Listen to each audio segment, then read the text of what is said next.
students, good morning all of you. Today we are going to discuss about the topic type 4 hypersensitivity and immunodeficiency disorders. Immunodeficiency disorders.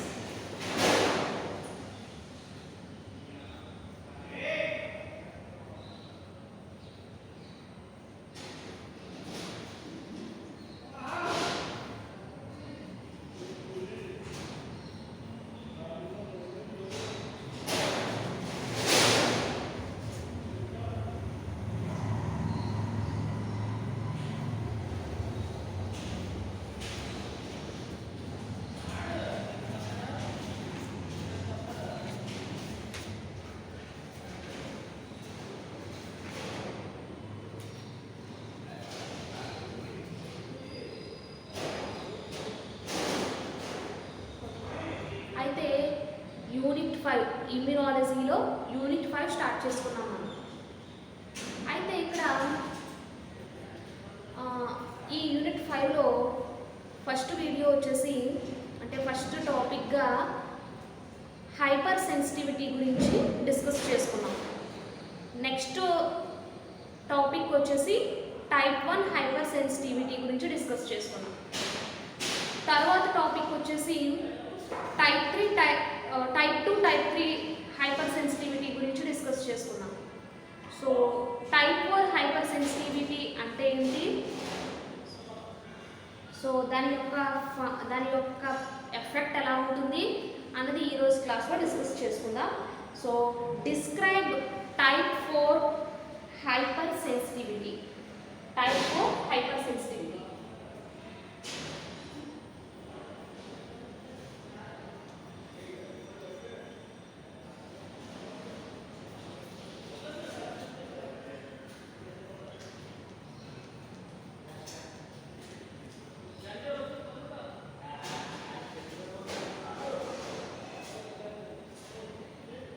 Type 4 hyper sensitivity. ఈ type 4 hyper సెన్సిటివిటీని మళ్ళా ఏమంటారు అంటే DTH, delayed hyper sensitivity అని కూడా అంటారు. DTH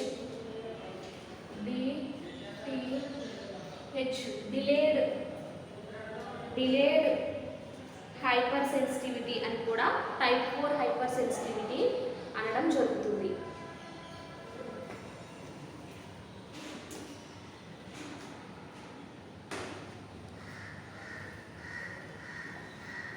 so అసలు type 4 hyper sensitivity అంటే ఏంటి అని ఒక్కసారి మనం డిస్కస్ చేసుకున్నట్లయితే, ఈ టైప్ 4 హైపర్ సెన్సిటివిటీ అనేటువంటిది, సో ఇది టైప్ 4 హైపర్ సెన్సిటివిటీ అనేటువంటిది అబ్జర్వ్ చేసినట్లయితే ఎప్పుడైనా సరే యాంటీజన్ అనేటువంటిది, యాంటీజన్ అంటే తెలుసు మనకి, ఏవైతే మైక్రో ఆర్గానిజమ్స్ బాడీ లోపలికి ఎంటర్ అవుతాయో అవి యాంటీజన్స్ కింద వర్క్ చేస్తాయి.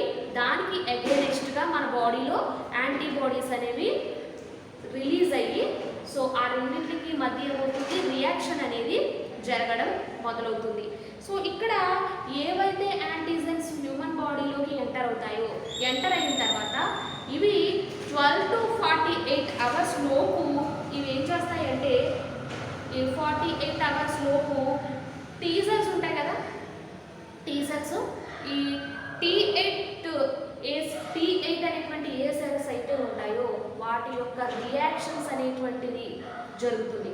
అంటే ఎప్పుడైతే యాంటీజెన్ అనేటువంటి లోపలికి ఎంటర్ అవుతుందో, ఎంటర్ అయిన తర్వాత 12 to 48 అవర్స్ లోపల ఈ T8 సెల్స్ ఉంటాయి కదా బాడీలో, అవి రియాక్షన్స్ అనేవి స్టార్ట్ చేయడం మొదలు పెడతాయి. సో ఇటువంటి ఈ రియాక్షన్స్ జరగడాన్ని బట్టి దీన్ని ఏమంటామంటే టైప్ 4 హైపర్ సెన్సిటివిటీ లేదా డిలేడ్ హైపర్ సెన్సిటివిటీ అని కూడా పిలవడం జరుగుతుంది. అయితే సాధారణంగా బాడీలో ఉండేటువంటి వాపులు ఏర్పడతాయి కదా.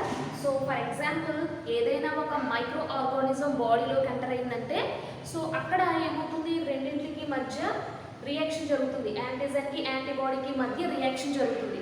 రియాక్షన్ జరిగేటప్పుడు బాడీలో ఏదైనా ఒక టిష్యూ డ్యామేజ్ అవ్వడం కానీ, లేదా ఏదైనా ఒక ఆర్గాన్ దగ్గర ఒక ఆర్గాన్ అనేటువంటిది ఇన్ఫెక్షన్ జరగడం కానీ ఏదో ఒకటి జరుగుతుంది. సో సాధారణంగా ఈ వాపులు అనేవి ఎలా ఫామ్ అవుతాయి అంటే టీడీ సెల్స్ ఏవైతే ఉన్నాయో ఈ టీడీ సెల్స్ అనేవి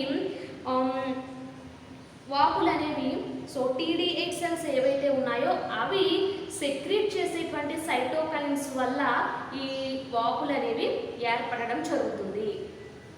నెక్స్ట్ వన్ అయితే ఈ T8 అని చెప్పుకున్నాం కదా సెల్స్, ఈ T8 లింఫో సెల్స్ అనేవి యాంటీజెన్స్తో ఏం జరుగుతున్నాయి, ప్రభావితం జరుగుతుంది. అక్కడ యాంటీజెన్స్తో ప్రభావితం అవుతున్నాయి, ఎఫెక్ట్ అనేది జరుగుతుంది. ఇలా జరిగినప్పుడు ఇప్పుడు ఏమవుతుంది అంటే ఇక్కడ టాక్సిక్ నేచర్ ఉండేటువంటి T4 సెల్స్ అనేవి, విష స్వభావంగా ఉండేటువంటి T4 సెల్స్ అనేవి సో ఇక్కడ ఈ యాంటీజెన్స్తో విభేదితమై ఇక్కడ సైటోకైన్లు అనేవి రిలీజ్ అవ్వడం జరుగుతుంది. ఇందాక ఏం చెప్పుకున్నాం, సైటోకైన్స్ ఏం చెప్పుకున్నామంటే ఇప్పుడు ఈ వాపులు అనేవి లేదా టిష్యూ యొక్క డ్యామేజ్ అనేది ఇటువంటివి జరగడం వల్ల ఎందుకు అలా జరుగుతుంది అని అబ్జర్వ్ చేసినట్లయితే సో ఇక్కడ T సెల్స్ ఉన్నాయి కదా, T లింఫోసైట్స్ ఉన్నాయి కదా, అవి సైటోకైన్స్ని రిలీజ్ చేయడం ద్వారా అలా జరగడం జరుగుతుంది. నెక్స్ట్ వన్ సో ఈ విధంగా ఎప్పుడైతే యాంటీజెన్ బాడీ లోపలికి ఎంటర్ అయ్యేటువంటి యాంటీజెన్ ఏదైతే ఉంటుందో ఇది డీజనరేట్ అవ్వకుండా ఆ ప్లేస్లో అలా స్థిరపడిపోయి ఉంటుంది. అంటే ఏమైపోవాలి, యాంటీబాడీస్తో అక్కడ ఫైట్ జరగాలి, రియాక్షన్ జరగాలి, యాంటీబాడీస్ యాంటీజెన్ని కిల్ చేయాలి. కానీ అక్కడ ఏమవుతుంది, ఎప్పుడైతే యాంటీజెన్ అనేటువంటిది దాని రియాక్షన్ ఎక్కువగా జరుగుతుందో అప్పుడు యాంటీజెన్ అక్కడ స్థిరపడిపోవడం జరుగుతుంది, అక్కడే ఉండిపోతుంది.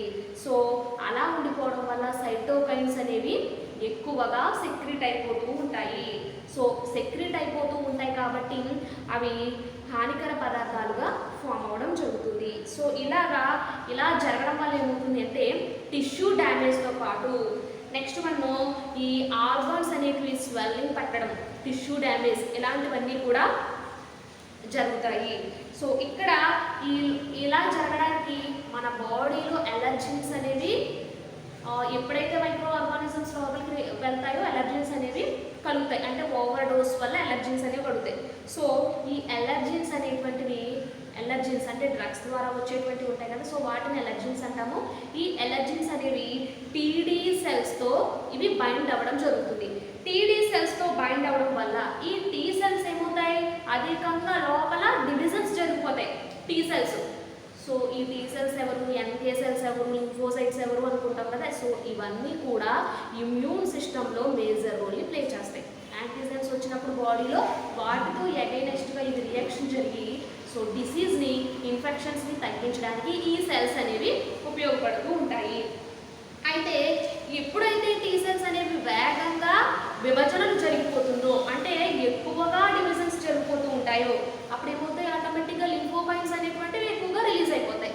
ఇలా రిలీజ్ అయిపోవడం వల్ల ఈ లింఫోకైన్స్ ఏం చేస్తాయి అంటే ఇవి బ్లడ్లో ఉండేటువంటి ఏ సెల్స్ అయితే ఉన్నాయో మ్యాక్రోఫేజెస్ కానీ డెండ్రైట్స్ కానీ ఈ బ్లడ్లో ఉండేటువంటి సెల్స్తో ఇవి ఏం చేస్తాయి అంటే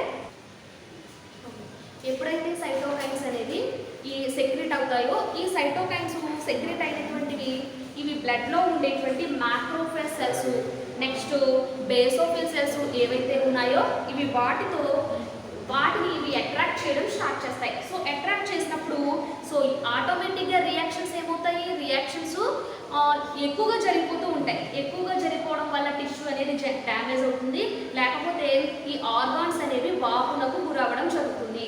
సో ఈ ప్రాసెస్ని ఏమంటాము అంటే సో దీన్ని టైప్ 4 హైపర్ సెన్సిటివిటీ అంటారు. సో ఇక్కడ టైప్ 4 హైపర్ సెన్సిటివిటీలో కొన్ని డిజార్డర్స్ అనేవి మనం చూసినట్లయితే సో కొన్ని డిజార్డర్స్ కూడా ఉన్నాయి, కొన్ని ఎగ్జాంపుల్స్ ఇచ్చారు. సో ఆ ఎగ్జాంపుల్స్ ఏంటో చూద్దాం.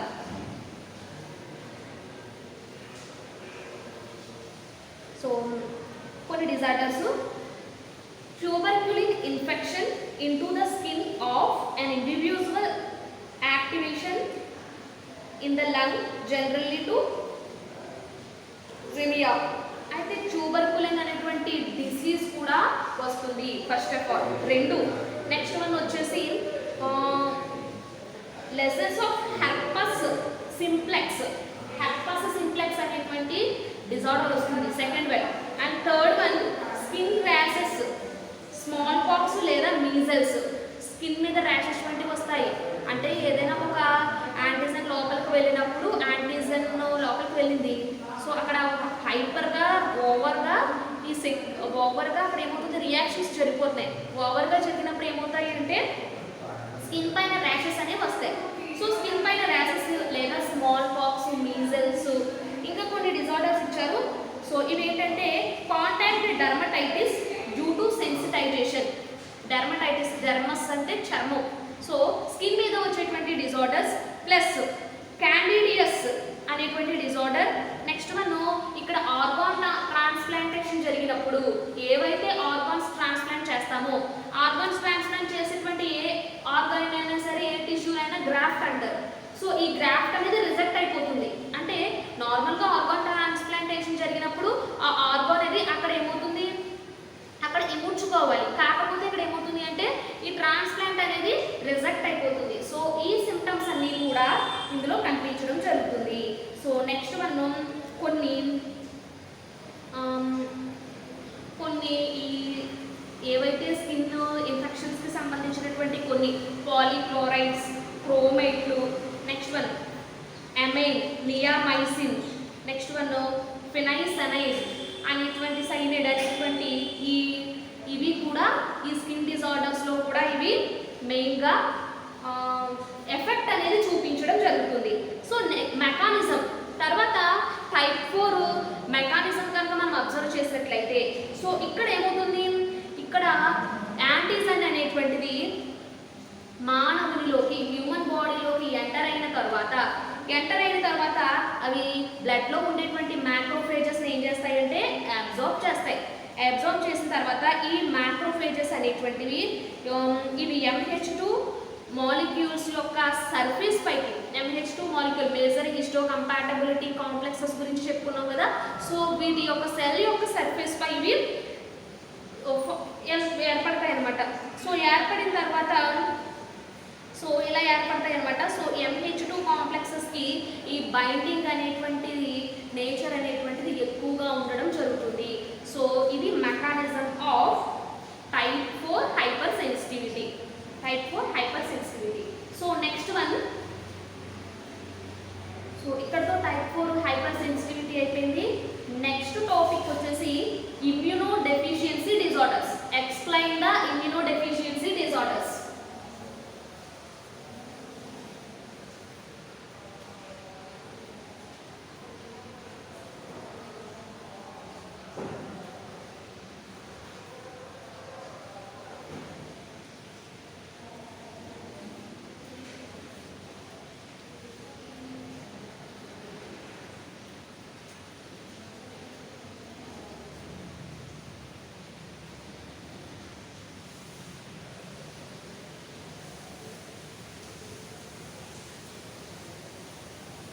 So type 4 hyper sensitivity complete అయింది.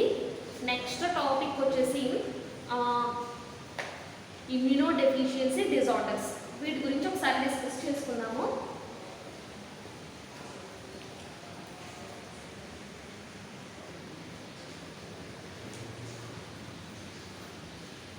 Next one immuno deficiency disorders.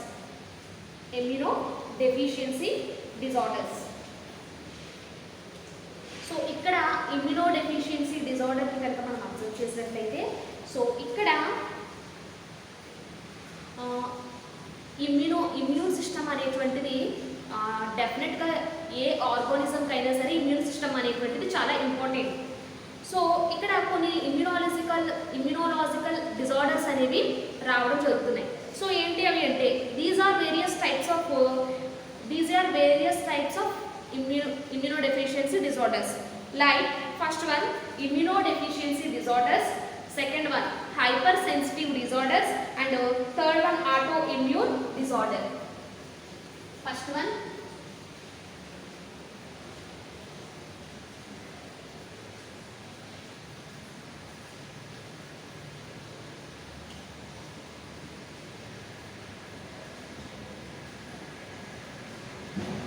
immunodeficiency disorder,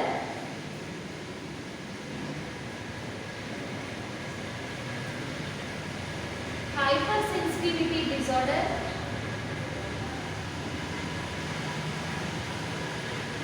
and the third one autoimmune disorder. So immunodeficiency disorders 3 types ఉన్నాయి అంటే వేరియస్ టైప్స్ ఉంటాయని చెప్పుకున్నాం కదా. 3 టైప్స్ లో ఏంటంటే immunodeficiency disorder, hypersensitivity disorder and autoimmune disorder. So first one immunodeficiency disorder. immunodeficiency disorder అంటే ఏంటో ఒకసారి డిస్కస్ చేసుకుందాం. సో ఇక్కడ ఎప్పుడైతే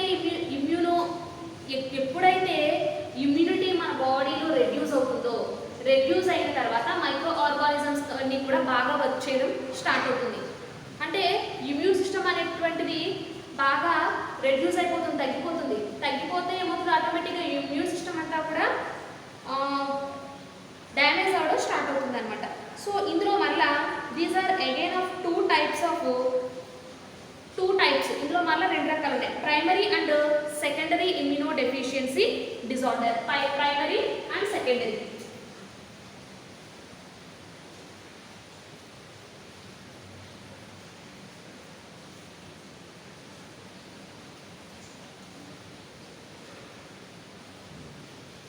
primary and secondary. So first one primary కనుక మనం అబ్జర్వ్ చేసినట్లయితే ప్రైమరీ ఇమ్యూనోడెఫిషియన్సీ డిజార్డర్. సో ఇది కాజ్డ్ బై డెఫెక్టివ్ జీన్స్, అంటే కొన్ని రకాల డెఫెక్టివ్ జీన్స్ కొన్ని వాటి వల్ల వస్తుంది అనమాట. సో ఇది సివియర్ కంబైన్డ్ ఇమ్యూనోడెఫిషియన్సీ డిజార్డర్. ఈ టైప్ ఆఫ్ డిజార్డర్ అనేది చాలా సివియర్గా ఉంటుంది. Second one secondary immunodeficiency disorder.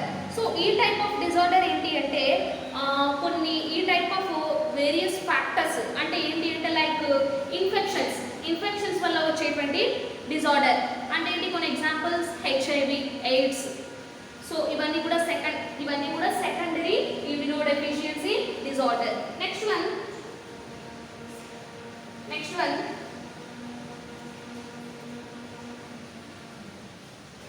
So secondary immunodeficiency disorder examples ఏంటి అంటే HIV, AIDS ఇవి ఎగ్జాంపుల్గా చెప్పుకోవచ్చు.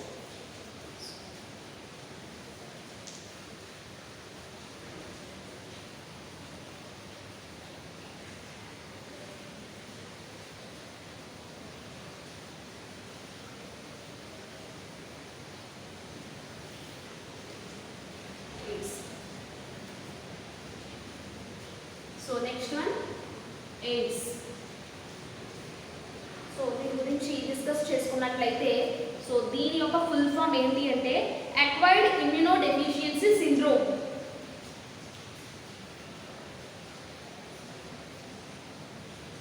Acquired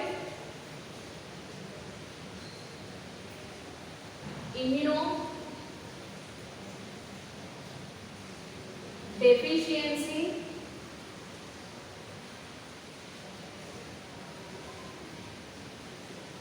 syndrome. Acquired immunodeficiency syndrome. So చూద్దాం.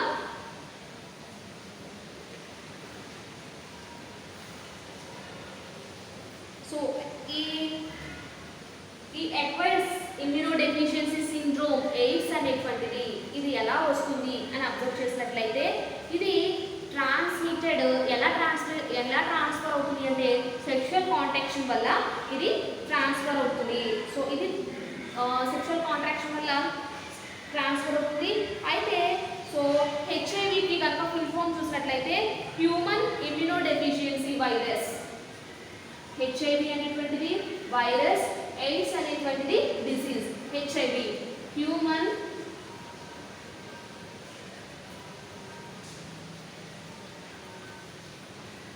immunodeficiency virus. Human immunodeficiency virus. So ఇక్కడ ఏమవుతుంది అంటే ఇది చాలా ఇన్ఫెక్ట్ అయ్యేటువంటి చాలా ఇన్ఫెక్ట్ అయ్యేటువంటి డిసీజ్ అని చెప్పొచ్చు. సో ఇక్కడ ఏమవుతుంది అంటే సో దీన్ని first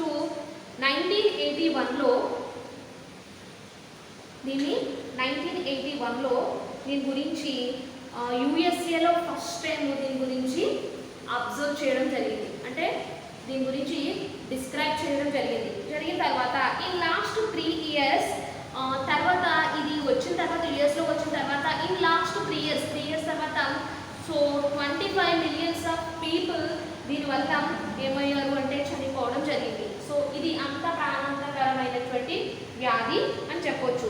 so next one mode of infection.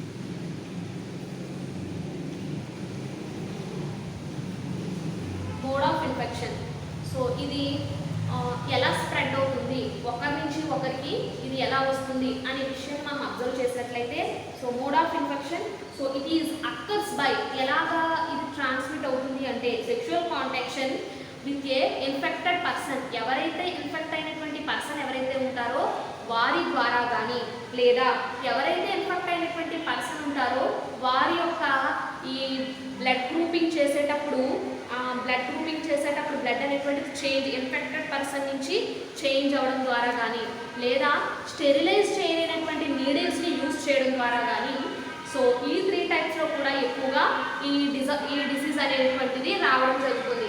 ఇది ఫిజికల్ ఫ్యాక్టర్స్ వల్ల ఏమి రాదు. అంటే ఏంటి, సెకండ్ ఇవ్వడం, అతో మాట్లాడడం, సో ఇలాంటి వాటి వల్ల ఈ ఇన్ఫెక్షన్ అనేటువంటిది ఈ డిజార్డర్ అనేటువంటిది రాదు. So next one structure of HIV.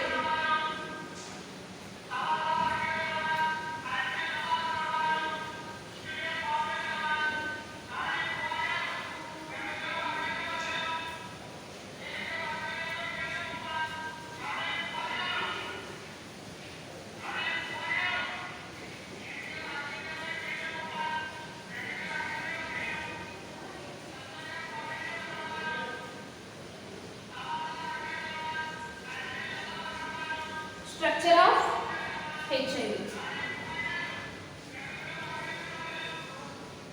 So structure కనుక మనం అబ్జర్వ్ చేసినట్లయితే స్ట్రక్చర్ వేసుకుందాం.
ఈ వైరస్ అంటే ఏంటి, ఈ మధ్యలో ఏముంటుంది అంటే రిట్రో వైరస్ అని ఎందుకు అన్నాము అంటే దీని మధ్యలో రివర్స్ ట్రాన్స్క్రిప్టేజ్ అనేటువంటి ఈ ఎంజైమ్ అనేటువంటిది ఇక్కడ మనం అబ్జర్వ్ చేయొచ్చు. అదేవిధంగా దీని యొక్క మధ్య భాగంలో మిడిల్ రీజియన్లో ఎస్ఎస్ఆర్ఎన్ఏ అనేటువంటిది ఉంటుంది. సో ఈ రివర్స్ ట్రాన్స్క్రిప్టేజ్ అనేటువంటి ఎంజైమ్స్ కూడా ఉంటాయి. సో దీని చుట్టూతా కూడా లేయర్స్ అనేవి ఉంటాయి. అంటే ఏంటి, ఇది లోపలికి వెళ్ళిన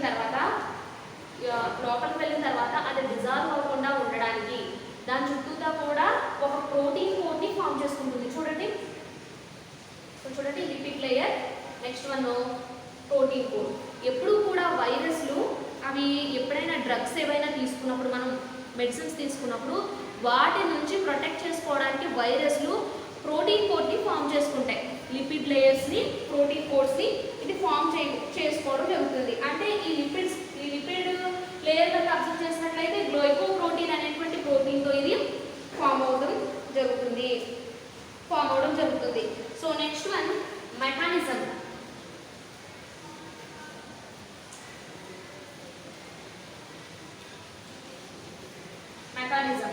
మెకానిజం కనుక మీరు అబ్జర్వ్ చేసినట్లయితే ఎప్పుడైతే హ్యూమన్ బాడీలోకి ఎంటర్ అవుతుందో, ఈ హెచ్ఐవి అనేటువంటిది హ్యూమన్ బాడీలోకి ఎప్పుడైతే ఎంటర్ అవుతుందో, ఎంటర్ అయిన తర్వాత బాడీలో ఉండేటువంటి మ్యాక్రోఫేజ్ సెల్స్ను డెండ్రైటిక్ సెల్స్ పై, నెక్స్ట్ వన్ టీహెచ్ సెల్స్, ఇవన్నీ కూడా ఇమ్యూన్ సిస్టంలో మేజర్ రోల్ ప్లే చేసేటువంటి సెల్స్, ఈ సెల్స్ పై అది దాడి చేయడం స్టార్ట్ చేస్తుంది.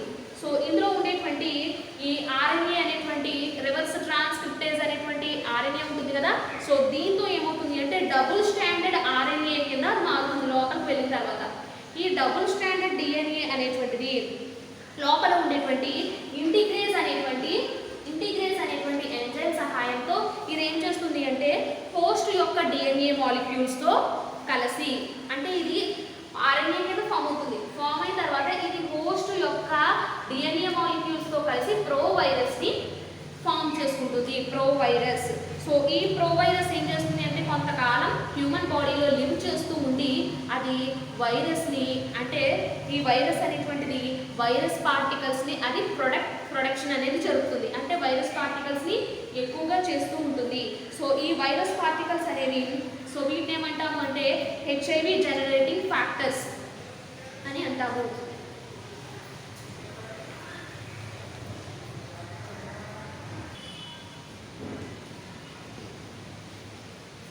సో ఇవి వైరస్ పార్టికల్స్ని ఇవేం చేస్తాయి, సెక్రీట్ చేస్తాయి. ఈ సెక్రీట్ చేసినటువంటి వైరస్ పార్టికల్స్ ఏవైతే ఉంటాయో ఇవేం చేస్తాయి అంటే బాడీలో ఉండేటువంటి బ్లడ్లో ఉండేటువంటి టీహెచ్ సెల్స్ పై ఇవి దాడి చేస్తాయి.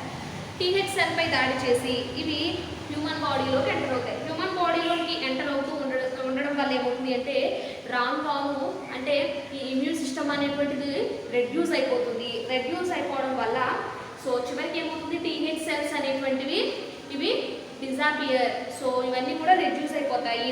కానీ లోపల ఉండేటువంటి మ్యాక్రోఫేజెస్ మాత్రం ఏమీ కావు. ఓన్లీ లోపల ఉండేటువంటి టీహెచ్ సెల్స్ మాత్రమే ఇవి దాడి చేయడం జరుగుతుంది.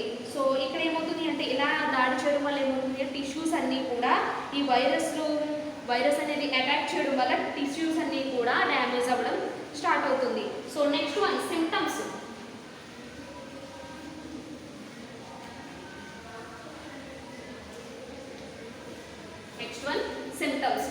సో సిమ్టమ్స్ అబ్జర్వ్ చేసినట్లయితే సో ఈ ఫస్ట్ వన్, ఎప్పుడైతే హెచ్ఐవి అనేటువంటిది బాడీలోకి ఎంటర్ అవుతుందో దీని యొక్క ఇన్ఫెక్టివ్ స్టేజ్లో ఏంటంటే ఇన్ఫెక్టివ్ స్టేజ్ అంటే బాడీలోకి ఎంటర్ అయిన తర్వాత కొన్ని మంత్స్ నుంచి కొన్ని ఇయర్స్, ఇంచుమించు 5 years వరకు కూడా అది బాడీలో ఉంటుంది.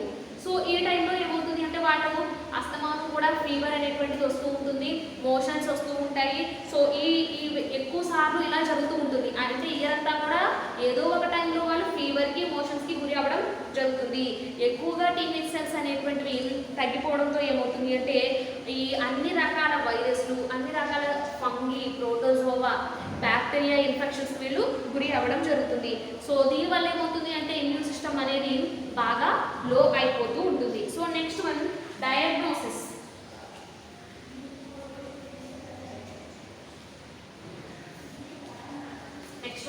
సో వీటిని చేయొచ్చు. హెచ్ఐవి లోపలికి వచ్చిన తర్వాత సో ఈ సిమ్టమ్స్ని బట్టి హెచ్ఐవి ఉంది అని తెలుసుకుంటాం. సో ఎలా డయాగ్నోస్ చేయొచ్చు అంటే సో దీనికి ఒక టెస్ట్ ఉంటుంది. ఆ టెస్ట్ పేరు ఏంటి అంటే ఎలిజా. సో దీని ఏమంటాము అంటే enzyme linked immunosorbent essay.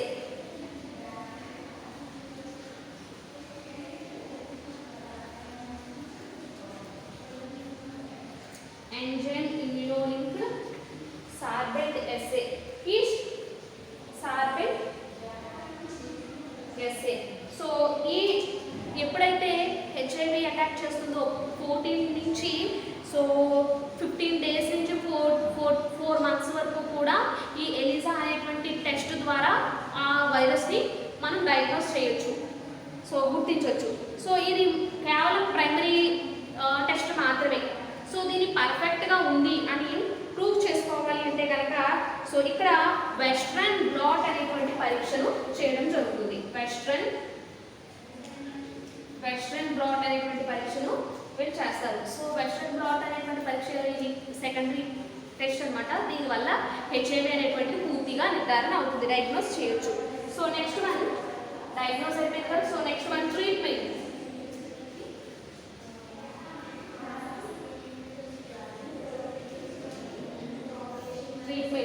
So ఈ ఎలా ట్రీట్మెంట్ ఇవ్వచ్చు అని అబ్జర్వ్ చేసినట్లయితే కొన్ని యాంటీ రిట్రోవైరల్ డ్రగ్స్ని ఈ పేషెంట్స్కి ఇవ్వడం జరుగుతుంది.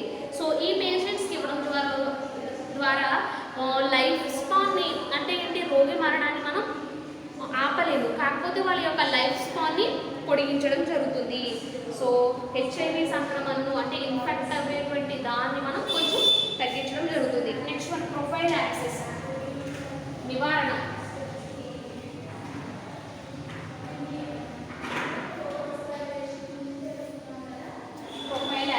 నివారణ. సో నివారణ కనుక అబ్జర్వ్ చేసినట్లయితే సో ఇక్కడ నివారణ అబ్జర్వ్ చేసినట్లయితే ఇక్కడ ఏంటి అంటే హాస్పిటల్స్లో ఉండేటువంటి నీడిల్స్ అనేవి స్టెరిలైజేషన్ చేయాలి. అంటే ఒకరికి ఇంజెక్షన్ చేసినటువంటి నీడిల్ని ఇంకొకరికి ఇంజెక్ట్ చేయడానికి కుదరదు. సో ఈ నీడిల్స్ని ఏం చేయాలంటే బాయిల్ అంటే హాట్ వాటర్లో స్టెరిలైజేషన్ చేయాలి first one. Next one blood అనేటువంటిది ఎక్కించుకునేటప్పుడు కూడా చాలా ప్రాపర్ కేర్ అనేది తీసుకోవడం జరుగుతుంది. సో నెక్స్ట్ వన్ ఇలా కొన్ని నివారణ చర్యలు తీసుకోవడం వల్ల దీన్ని కొంచెం వరకు కూడా మనం కంట్రోల్ చేయడం జరుగుతుంది. So national AIDS control organization NACO వాళ్ళు సో ప్రజల్లో వీళ్ళు ప్రత్యేక అవగాహన అనేది కల్పించడం జరుగుతుంది. అంటే దీనివల్ల ఏమవుతుంది, సో ఎప్పుడైతే ఈ వ్యాధి బారిన ఎవరైతే పడతారో వాళ్ళలో ఆటోమేటిక్గా ఇమ్యూన్ సిస్టమ్ అనేటువంటిది తగ్గిపోతుంది. కాబట్టి వైరల్లో బ్యాక్టీరియా ఇన్ఫెక్షన్స్ అనేవి వాళ్ళు తరచూ వస్తూ ఉంటాయి అన్నమాట. సో వాళ్ళ ఇమ్యూన్ సిస్టమ్ అనేది తగ్గిపోతుంది. సో కాబట్టి వీళ్ళు ఏం చేయాలంటే చాలా ఇప్పుడు చెప్పుకున్న ప్రొఫైలాక్సిస్లో ఉండేటువంటి ఈ నివారణ చర్యలు కనుక అబ్జర్వ్ చేసినట్లయితే దీన్ని కొంతవరకు కంట్రోల్ చేయడం జరుగుతుంది.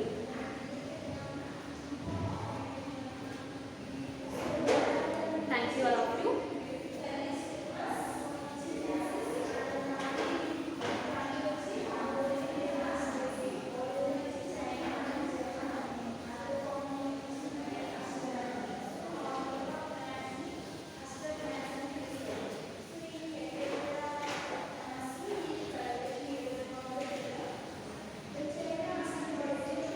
Thank you all of you.